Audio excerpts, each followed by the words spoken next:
Saudações, eu sou Ari. Terminamos uma bela festa aqui em Israel e oficialmente entramos em um novo ano, o 5786. E dizemos Shana Tová Umetuká, um bom e doce ano. Vamos direto às últimas notícias de Israel e da região. Começamos em Gaza, onde uma célula terrorista foi detectada enquanto tentava colocar explosivos contra soldados israelenses na cidade de Gaza.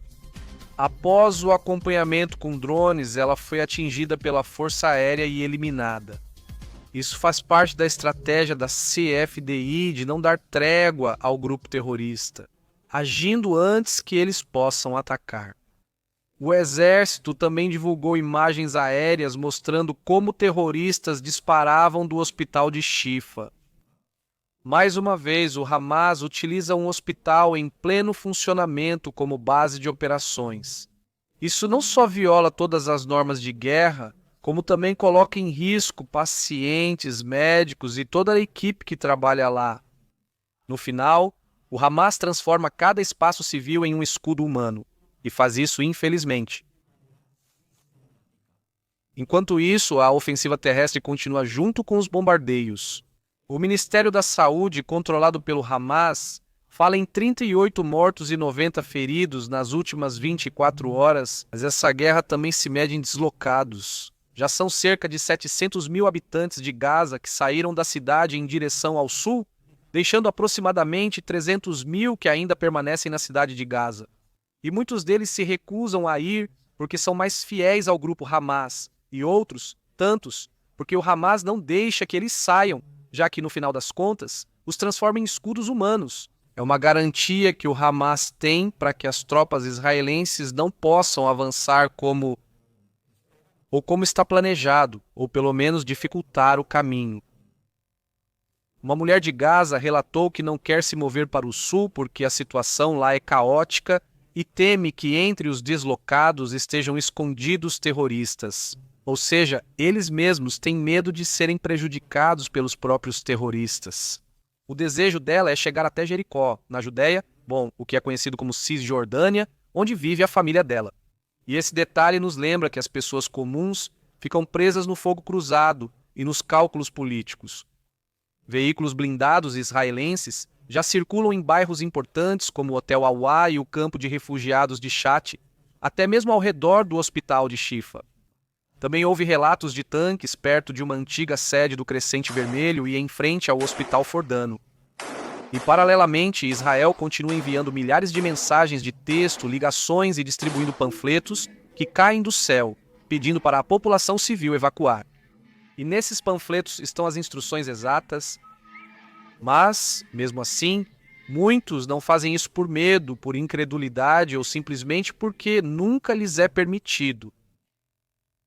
A realidade é que, como exército convencional já não existe mais, a estrutura de governo, os ministérios e até seu aparato social desmoronaram na faixa.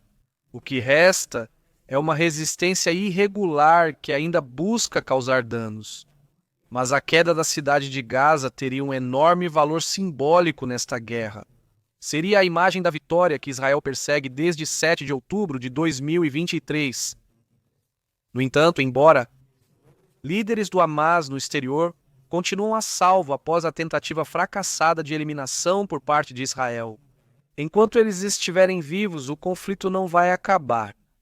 É o mesmo padrão que vivemos com o Estado Islâmico do Iraque e da Síria na Síria, com o Hezbollah no Líbano, que não se rendem, mas esperam sua oportunidade para ressurgir. E há um ponto ainda mais doloroso. O sofrimento da população civil não afeta em nada o Hamas nem seus líderes. Ahmed Yassin, um dos grandes líderes do grupo terrorista, disse isso com clareza. Nós amamos a morte mais do que a vida. E com essa mentalidade, cada vida perdida se transforma em uma ferramenta para a sua narrativa de jihad da Revolução Islâmica. Paralelamente aos combates, surge uma proposta dos Estados Unidos para tentar resolver esse conflito.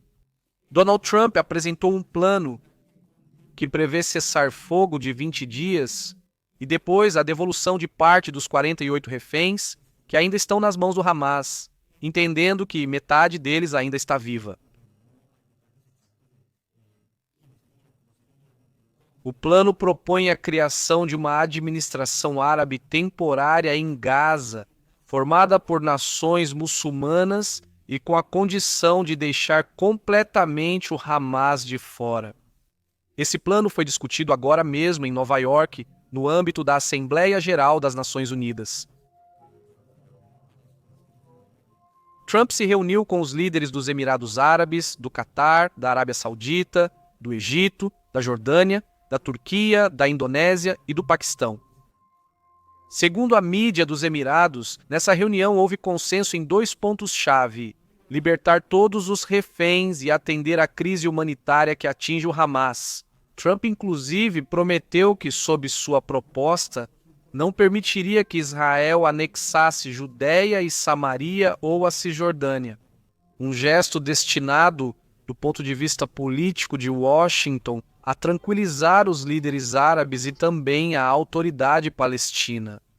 Mas a grande pergunta é se isso pode prosperar.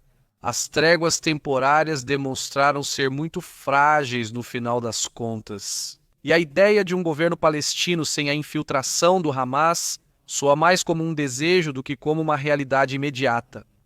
E, ao mesmo tempo, os países árabes veem aqui uma oportunidade de assumir o controle de Gaza e reduzir a tensão regional.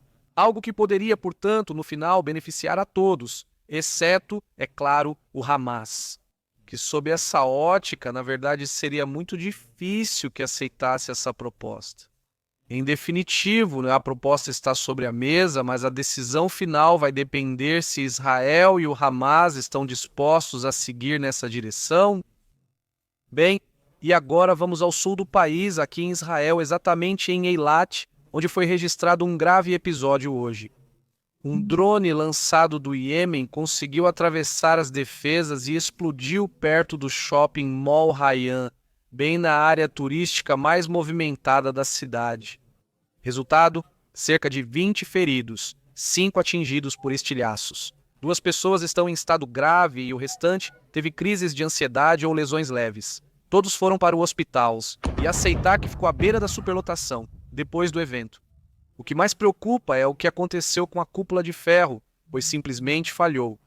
O exército confirmou que tentou interceptar o drone, mas não conseguiu. Segundo explicaram, o drone voava tão baixo que praticamente se comportava como um míssil de cruzeiro, escapando, obviamente, da cúpula de ferro, que sob essa premissa não seria considerado uma falha, pois não está projetado para atacar esse tipo de artefato, principalmente voando a uma altura tão baixa. Também há a questão de um avião que passava justamente no momento e, bom, no final das contas. Tudo isso atrasou a detecção, a Força Aérea já abriu uma investigação. Claro, Eilat não é qualquer lugar. É a fronteira sul de Israel, um centro turístico e ponto estratégico. E, na verdade, está sendo o foco dos ataques por parte dos Houthis vindos do Iêmen. A mensagem é clara: os Houthis continuam em ação, alinhados com o Irã e com a capacidade de chegar até aqui, a mais de 1.500 quilômetros de distância. Surge então a dúvida: e se fossem vários drones ao mesmo tempo, não apenas um?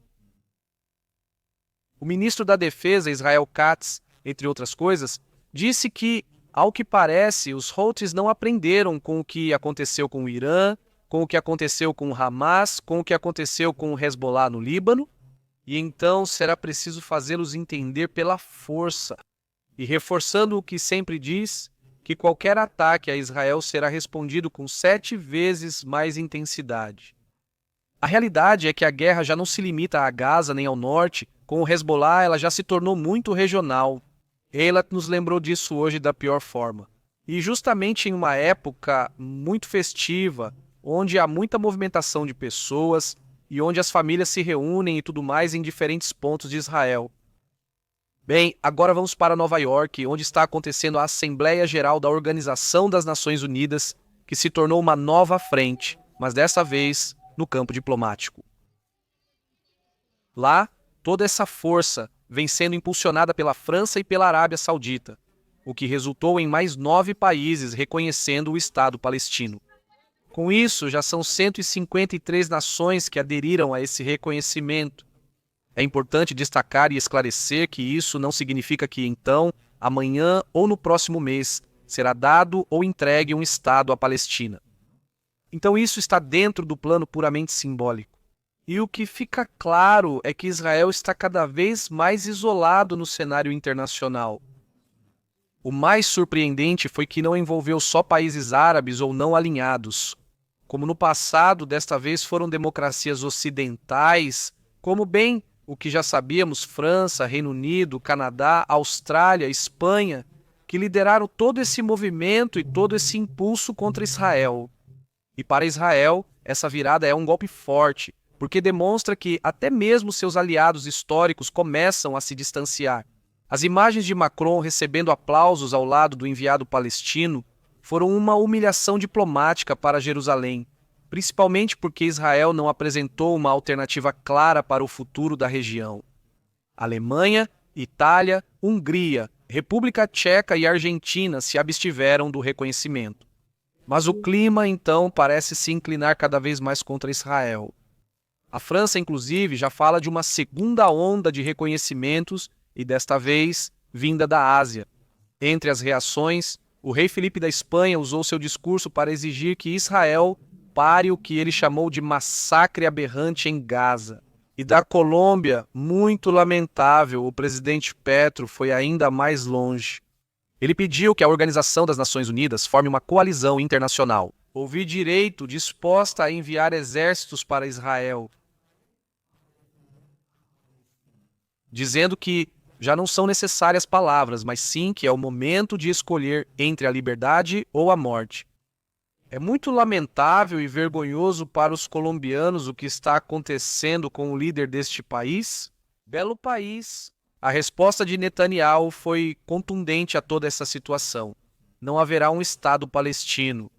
Reconhecer isso depois do massacre de 7 de outubro é premiar o terrorismo com um enorme presente. Além disso, acrescenta o primeiro-ministro que responderá sobre toda essa situação quando retornar de sua visita aos Estados Unidos. Parece que, quase 2 anos após o ataque do Hamas, Israel deixou de ser visto como vítima e passou a ser apresentado como agressor, em boa parte do mundo. E isso muda o tabuleiro diplomático de uma forma que pode ter consequências muito sérias a médio e até mesmo a curto prazo. Enquanto tudo isso acontece no campo diplomático, Irã não perde tempo e trabalha a todo vapor para recuperar sua capacidade militar. Imagens de satélite recentes mostram que Teherã está reconstruindo 2 instalações-chave de produção de mísseis em Parsim e Charut. Ambas instalações foram fortemente danificadas durante a Guerra dos 12 Dias contra Israel em junho passado. Especialistas que analisaram as imagens apontam que ainda falta um componente essencial. Os grandes misturadores, conhecidos como misturadores planetários, são máquinas necessárias para fabricar o combustível sólido de alta qualidade. Sem eles, os mísseis não alcançam a precisão e potência desejadas pelo Irã. E com tudo isso, o que vemos é que Israel não tira os olhos do Irã. Mantém sua vigilância constante todos os dias. Mesmo assim, a prioridade do regime é clara. Eles sabem que outra guerra com Israel não é um cenário distante, mas sim uma possibilidade real e quase a curto prazo. E nesse contexto, os mísseis se tornaram um dos poucos elementos de dissuasão que lhes restam, depois de verem muitos de seus sistemas de defesa aérea degradados. Por isso, de Teherã, insistem que esse tema nunca estará na mesa de negociações com o Ocidente. A lição é simples. Enquanto Israel e seus aliados discutem em fóruns diplomáticos, o Irã avança silenciosamente para garantir que, quando chegar o momento, possam voltar a golpear Israel com força. E em meio a todo esse cenário surge novamente a chamada Frota da Liberdade que se aproxima. Agora sim, já está muito perto da costa de Gaza. Israel ofereceu que descarregassem a ajuda bem perto do porto de Ashkelon, servindo como ponte, pois a marinha é israelense. Isso para poder fazer uma transferência da carga preciosa que supostamente vem de uma forma segura e supervisionada, para depois transferi-la aos interessados em toda essa questão, que são os habitantes de Gaza, e fazer isso, obviamente, por terra. Mas os organizadores rejeitaram a proposta. Eles preferem continuar e tentar entrar diretamente na zona de guerra, na área que não é permitida, violando o bloqueio naval, que é totalmente legal segundo o direito internacional. E aí está a chave de tudo isso. Se realmente o objetivo deles fosse ajudar os civis, teriam aceitado o caminho pacífico, entregariam as ajudas, que foi para isso que vieram, e pronto. Ao se recusarem, demonstram que a prioridade não é a ajuda humanitária, mas sim gerar um espetáculo midiático que acabe beneficiando mais uma vez o Hamas.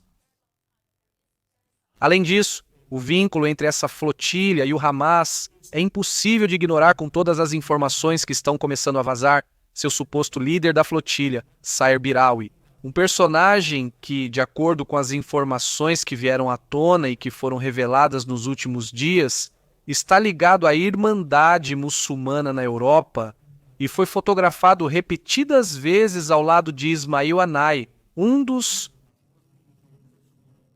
maiores. Esse laço está visível para todos e deixa claro que por trás da operação há um objetivo político-militar mais do que um interesse genuíno pela população civil. Eles não se importam.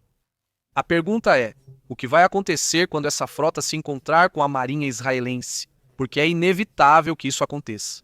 Se eles decidirem desafiar, obviamente, o bloqueio, o confronto pode ser imediato. E a mensagem que está sendo transmitida é muito clara. Não se trata de ativismo, trata-se de legitimar uma organização terrorista. Israel já anunciou que, desta vez, os ativistas serão processados em Israel, o que indicaria que eles não seriam deportados para seus países. A pergunta que devemos nos fazer é se Israel conseguirá se sustentar em todas essas frentes ao mesmo tempo: militar, diplomática e propagandística. Porque nesta guerra nem tudo se resolve com armas, também com narrativas, e às vezes essas narrativas atingem muito mais forte do que os próprios mísseis. Antes de encerrar, faço o convite. Se ainda não fez, inscreva-se no canal, ative o sininho e lembre-se que temos as assinaturas do canal, que dão acesso ao grupo privado de notícias. No WhatsApp publicamos diariamente. Deixe seu like antes de sair. Até mais.